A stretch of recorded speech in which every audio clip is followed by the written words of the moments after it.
جاوید ہاشمی نے پھر اس وقت ریزائن بھی کیا, استعفیٰ بھی دے کے چلا گیا. یہ تو عمران خان کو کلین چٹ دے رہا تھا نا. نہیں, ایک تو یہ ہے کہ اس کا جاوید ہاشمی کے ساتھ تو کوئی تعلق نہیں بنتا. کسی بھی سٹیج پہ پریس کانفرنس میں فیصل وارڈا نے عمران خان سے بے وفائی نہیں کی. وہ انہیں اب بھی اپنا سپریم لیڈر مانتے ہیں, وہ ان کے ساتھ دھرنے میں بھی جانے کو تیار ہیں, لانگ مارچ میں بھی, ڈسپائٹ آف دا فیکٹ کہ ان کی جان کو بھی خطرہ ہے.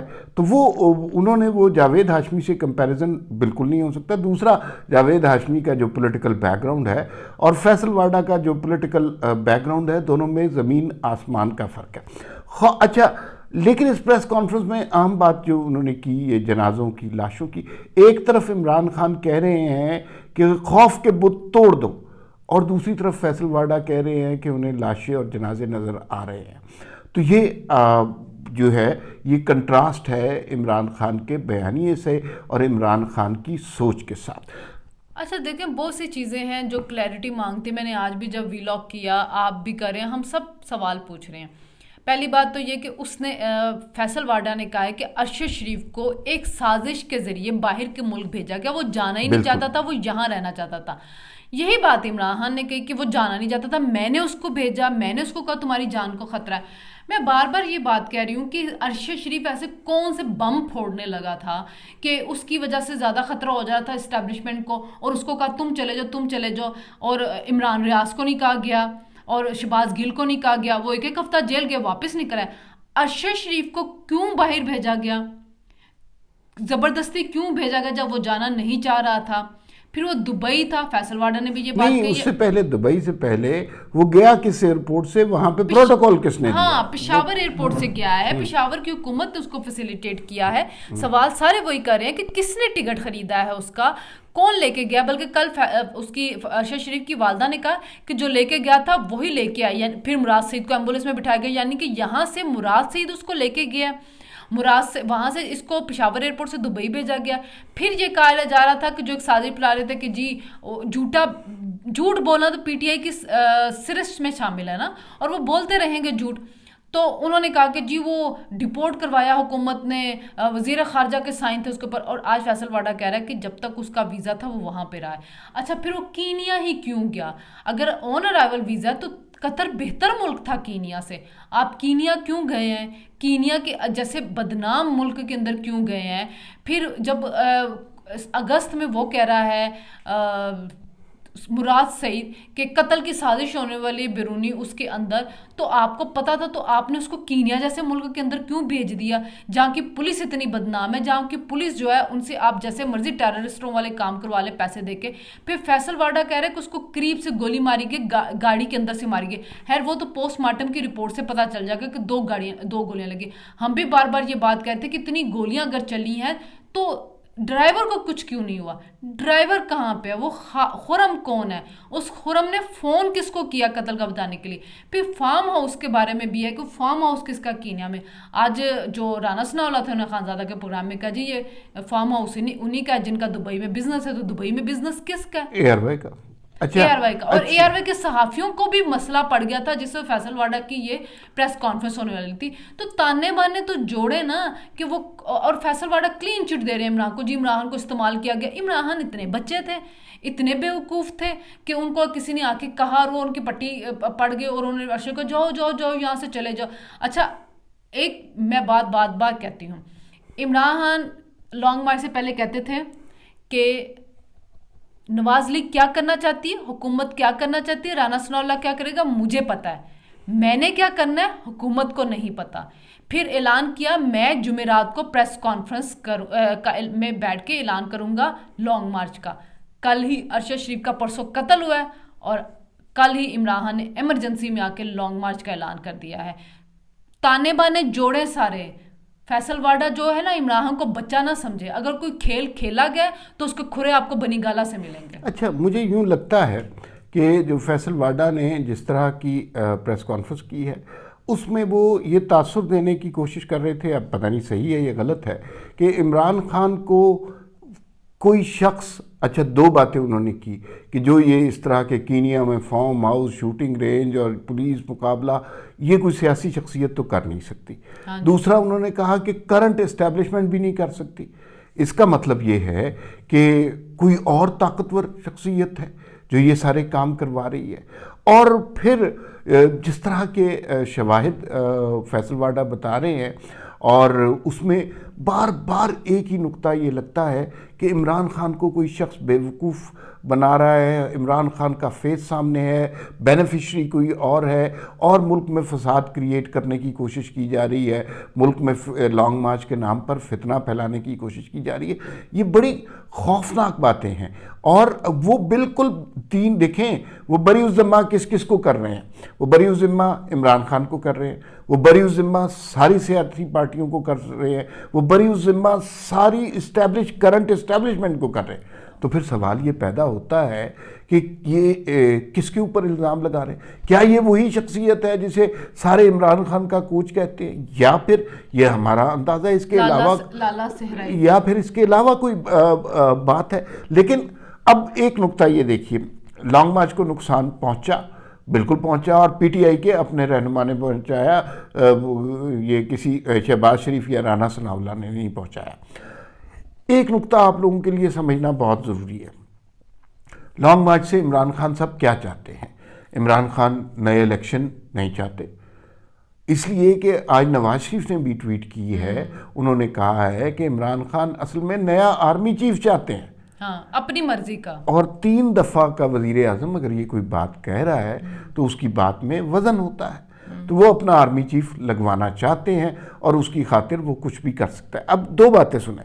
فرض کیجئے لانگ مارچ ہوتا ہے اور 5,000 10,000 15,000 لاکھ جتنے بھی لوگ نکلتے ہیں، وہ بڑے منظم طریقے سے نکلتے ہیں، ڈسپلنڈ ہوتے ہیں، اسلام آباد میں آتے ہیں، جو ریکوائرڈ جگہ عدالت نے انہیں دی ہوئی ہے وہاں پر بیٹھ کر وہ اپنا احتجاج ریکارڈ کرتے ہیں، جو ان کا جمہوری حق ہے، اس کے راستے میں کوئی رکاوٹ نہیں ہونی چاہیے. یہ سب کچھ ہو جاتا ہے، اور وہ بے شک وہاں پہ 10 دن بیٹھیں، 100 دن بیٹھیں، وہ ان کا جمہوری حق ہے. کسی قسم کی ٹریفک میں خلل نہیں پیدا ہو رہا، کوئی انتشار نہیں پیدا ہو رہا. یہ کس کی جیت ہے؟ یہ حکومت کی جیت ہے. اب دوسری سائڈ پہ سوچئے کہ دوسری سائڈ پہ سچویشن یہ ہے کہ اگر لانگ مارچ نکلتا ہے اور موب میں نہیں پتہ چلتا پاکستان میں کہ کس نے گولی چلائی، کہاں گولی چلائی، اور اچانک لاشیں گر جاتی ہیں، جنازے اٹھنا شروع ہو جاتے ہیں، ملک میں کوئی بڑی اسیسینیشنز ہونا شروع ہو جاتی ہیں، اور انتشار کی کیفیت ہوتی ہے، تو اس کا فائدہ کس کو پہنچے گا؟ عمران خان کو. ہمیں ہر جرم کے حوالے سے سب سے پہلے بینیفیشری کو دیکھنا چاہیے کہ اس کا بینیفیشری کون ہو سکتا ہے، اور اگر انتشار ہوا تو پھر اس کا بینیفیشری عمران خان ہوگا. لیکن کیا اس کا بینیفیشری عمران خان ہوگا یا عمران خان کے پیچھے چھپی قوتیں ہوں گی؟ وہی ہوگا جس کی طرف اشارہ کریں فیصل واڈا کہ آستین کا سانپ ہے، اسی نے عمران خان کے ساتھ عمران خان کو یوز کر کے کھیل رچایا ہے، وہ اپنے فائدے کے لیے کر رہا ہے، میں جلدی پردہ اٹھاؤں گا. مطلب ظاہر ہے اگر آپ اتنے بہادر بن رہے ہیں، کسی سے ڈرتے ہیں، تو پھر آج نام لے کے اٹھتے ہیں نا، جو ہونا تھا وہ پھر ہوتا. دوسری بات یہ کہ خیبر پختونخوا اور پنجاب سے لانگ مارچ سٹارٹ ہو رہا ہے، اور دونوں پہ عمران خان کی حکومت ہے. تو اگر وہاں پہ لاشیں گرتی ہیں تو پھر لاشیں تو وہاں کی حکومت گرائے گی، پھر ذمہ دار تو وہ ہوگی. جب تک آپ اسلام آباد میں انٹر نہیں ہوتے اس سے پہلے ساری ذمہ داری تو صوبائی حکومتوں کی ہے، رانا ثناء اللہ کی تو نہیں ہے. تو اس کا مطلب کہ وہاں پہ لاشیں گرتی ہیں، کیونکہ وہاں پہ تو روکنے کی کوئی کوشش نہیں کرے گا، وہاں پہ گرتی ہیں تو وہ پھر وہ گرا رہے ہیں پنجاب والے خود ہی. تو عمران خان نے 3 نومبر کو یہاں پہ آنا. ابھی تک تو وہ کہہ رہے ہیں کہ جی حکومت، انہوں نے آج ریکویسٹ بھی کر دی انتظامیہ سے کہ ہمیں H9 جو پریڈ گراؤنڈ ہے وہ دے دیا جائے، وہاں پہ ہم دھرنا دینا چاہتے ہیں. اگر وہ آتے ہیں 3 دن 4 دن دھرنا دیتے، دھرنا دے کے اٹھ کے چلے جاتے ہیں، پھر تو پتہ چل جائے گا. لیکن اگر وہ آ کے ڈی چوک کی طرف جائیں گے، ریڈ زون کی طرف جائیں گے، پھر رانا ثناء اللہ ان کو روکنے کی کوشش کرے گا، پھر کوئی ہنگامہ آرائی اور فسادات ہو سکتے ہیں. لیکن اس میں بہرحال ایک بات کا مجھے افسوس ہوا ہے کہ اگر یہ کھیل تھا، اس کو رچایا گیا، تو اس میں ایک صحافی استعمال ہو گیا ہے. تو ہمارے جو صحافی ہیں ان کو بھی بہت سوچ سمجھ کے سیاسی جماعتوں کے ہاتھوں استعمال ہونا چاہیے کہ وہ اپنی پسند ناپسند اور نفرت میں اتنے آگے نہ چلے جائیں کہ ان کی جانوں کی قربانیاں دے کے یہ سیاسی جماعتیں اپنی سیاست چمکائیں.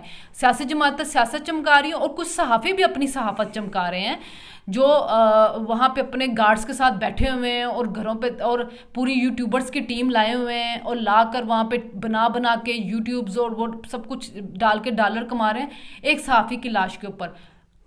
نقصان اس کے گھر والوں کا ہوا ہے، اس کے بچوں کا ہوا ہے. ایک سیاسی جماعت اپنی سیاست چمکا رہی ہے، کچھ صحافی اپنی صحافت چمکا رہے ہیں. تو صحافی برادری کو اب سوچنا ہوگا کہ ہم نے استعمال نہیں ہونا. ایک نقطہ بس اب رہ گیا, اس کے بعد یہ بات کنکلوڈ کرتے ہیں, لیکن وہ بات مختصر نہیں ہو سکتی. اچھا ورسٹ, یہ تو ہم نے کہا بڑی اچھی سچویشن ڈسکس کی. عمران خان پرامن طریقے سے آتے ہیں اور چلے جاتے ہیں, اور حکومت بھی ان کے احتجاج کو تسلیم کرتی ہے, کوئی مذاکرات کرتی ہے, کوئی الیکشن کے حوالے سے, یہ تو اچھی باتیں. ورسٹ سینیریو کو سوچتے ہیں.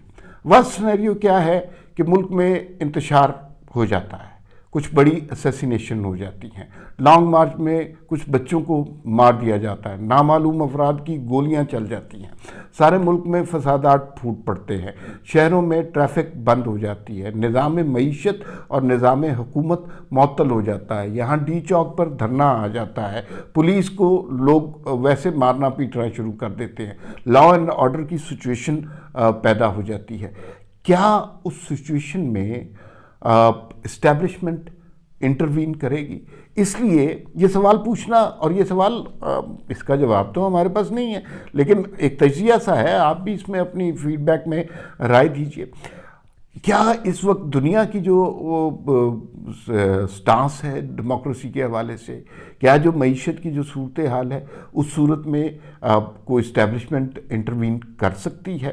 اور کیا یہ سارا کھیل جو شروع ہوا وہ, اور ہم نے ماضی میں دیکھا بھی ہے, اس طرح کی چیزیں ہوئی بھی ہیں کہ وہ ایک گروپ کی طرف سے انٹرونشن کے لیے ہو رہا ہے, تو اس پہ آپ کی کیا رائے؟ دیکھیں, ایک بات یہ کہ جو ہماری معیشت ہے وہ اس وقت متحمل نہیں ہو سکتی کسی بھی لانگ مارشل لا وغیرہ کسی بھی ایڈونچر کی. دیکھیں, ابھی وزیر اعظم سعودی عرب گئے ہیں, سعودی عرب بہت زیادہ انٹرسٹڈ ہے پاکستان کے اندر جو ہے سرمایہ کاری کرنے کے لیے. $12,000 کی وہ سرمایہ کاری لے کے آ رہے ہیں, جو انہوں نے گوادر میں آئل ریفائنری بنانی ہے. پھر نومبر میں آپ کے چائنا کے صدر آ رہے ہیں پھر, اور عمران تو ویسے ہی سی پیک کا دشمن ہے, اور ہر دفعہ اس کی کوشش یہی ہوتی ہے کہ میں چائنا کے صدر کو روکوں. تیسری ایک خبر یہ بھی ہے جو ذرائع کے حوالے سے ہے کہ نیکسٹ ویک میں کسی بھی دن نئے آرمی چیف کا اعلان ہو سکتا ہے. اچھا, یہ بھی ایک خبر ہے, اور یہ کافی کنفرم ذرائعوں سے آ رہی ہے کہ نیکسٹ ویک میں کسی بھی ٹائم آرمی چیف کا اعلان ہو سکتا ہے. اور اگر آرمی چیف کا اعلان ہوگا تو عمران خان کا لانگ مارچ اپنی موت خود ہی مر جائے گا. میرا خیال ہے کہ عمران خان, ویسے بھی دیکھیں ان کے جو لوگ ہیں نا, اگر آپ دیکھیں تو ابھی تک وہ اپنے لانگ مارچ میں کلیئر نہیں ہیں. آج بھی ان کے ایک عہدیدار کہہ رہے تھے کہ لبرٹی سے لانگ مارچ نکلے گا تو شادرہ میں ختم ہو جائے گا, اس کے بعد لوگ اپنے گھروں میں چلے جائیں, پھر اس کے بعد اگلا دن نکلے گا کسی ایک شہر میں جائے گا. پھر یہ تو وہی ہوگا جیسے نواز شریف نے کیا تھا جی ٹی روڈ کا, اور اس کے بعد لاہور میں انہوں نے نکال کے جلسہ کیا. تو مجھے بھی یہ لگ رہا ہے یہ عمران خان نکال کے, اور آج کی پریس کانفرنس کے بعد بہت زیادہ ذمہ داری عمران خان پہ عائد ہو جاتی ہے. اگر کہیں پہ خون خراب ہوگا, لاشیں گریں گی, تو سارا الزام عمران خان پہ اور ان کے اس باس پہ چلا جائے گا جو یہ کھیل رچا رہے ہیں. تو میرا خیال میں بہت زیادہ محتاط ہو کے عمران خان کو اب سیاست کرنی پڑے گی, اور انٹرونشن کی مجھے کوئی نظر نہیں آ رہی صورت. بہرحال نیکسٹ ویک کسی بھی دن آرمی چیف کا اعلان اگر ہو جاتا ہے تو آپ مجھے بتائیں سیاسی رخ سارا پلٹ جائے گا. اچھا, لیکن اس میں بھی بڑے مسائل ہیں نا. آرمی چیف کی تعیناتی کیا لانگ مارچ کو روکنے کے لیے ہوگی؟ یہ تو کوئی اچھی تعیناتی نہیں ہوگی. عمران خان پہلے ہی اس کو عمران خان تو پہلے ہی اسے کنٹروورشل بنا سکے.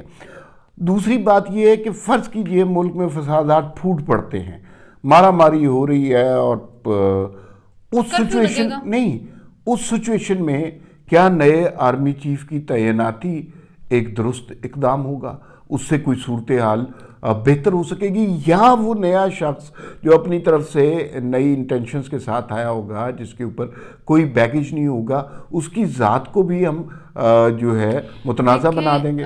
جو مارا ماری ہوتی ہے نا, وہ کبھی بھی سیاسی جماعتیں نہیں کرتی. اب وہ آپ کو پتہ ہے کہ کون سی جماعتیں کرتی ہیں, جن کو ہزار روپیہ دے کے لایا جاتا ہے وہاں سے ہوتا ہے, اور یہاں پھر جب ان کو کہیں سے کمک یا مدد پہنچتی ہے, وہ مدد اب ملنی نہیں ہے, ٹھیک ہے. اور وہ جماعتیں بھی اب اس طرح آپ کے ساتھ شامل نہیں ہیں. ایون طاہر القادری نے بھی کہہ دیا ہمارا کوئی تعلق نہیں لانگ مارچ سے. تو یہ صرف پی ٹی اے کا, سیاسی جماعتیں اتنا خون خرابہ یا اس طرح کی چیزیں نہیں کر سکتی, نہ وہ افورڈ کر سکتی ہے. میرا اپنا خیال ہے کہ آج کی پریس کانفرنس کے بعد کافی زیادہ ذمہ داری آ جائے گی عمران کے اوپر کہ اس کو اپنا لانگ مارچ پرامن ہر حال میں رکھنا ہوگا اگر اس نے فیملیوں کو شامل کرنا. اگر آپ کا کسی بھی جگہ پہ کہیں پہ بھی تھوڑا بہت ہنگامہ توڑ پھوڑ ہوئی تو اسلام آباد کے اندر کوئی ایک فیملی بھی آپ کے اس کے لانگ مارچ میں شامل نہیں ہوگی. صرف آپ کو خیبر پختونخوا سے پٹھان لانے پڑیں گے جو آپ ہر دفعہ لے کے آتے ہو 3-4 ہزار. تو یہ ہوگا. تو بہت زیادہ عمران پہ اب ذمہ داری عائد ہو جاتی ہے. ہم دیکھتے ہیں کہ آنے والے دنوں میں پی ٹی آئی کی طرف سے اس کے اوپر کیا آتا ہے اور جو کوئی ڈیولپمنٹ ہوتی ہے یا پی ٹی آئی والے اس کے اوپر پریس کانفرنس کر کے کیا ریبٹل دیتے ہیں وہ زیادہ دیکھنے والا انٹرسٹنگ ہوگا. تو میرے خیال میں جب کوئی نئی ڈیولپمنٹ آئے گی تو ہم پھر دوبارہ اچھا اس میں بس آخری جملہ میں ایڈ کر دوں وہ یہ ہے کہ اس لانگ مارچ میں اور اگلے 1-2 ہفتوں میں ہم نے یہ دیکھنا ہے کہ خوف کا بت ٹوٹتا ہے یا عمران خان اور اس کے کوچ کا بت ٹوٹتا ہے. پھر ملاقات ہوگی. اللہ حافظ.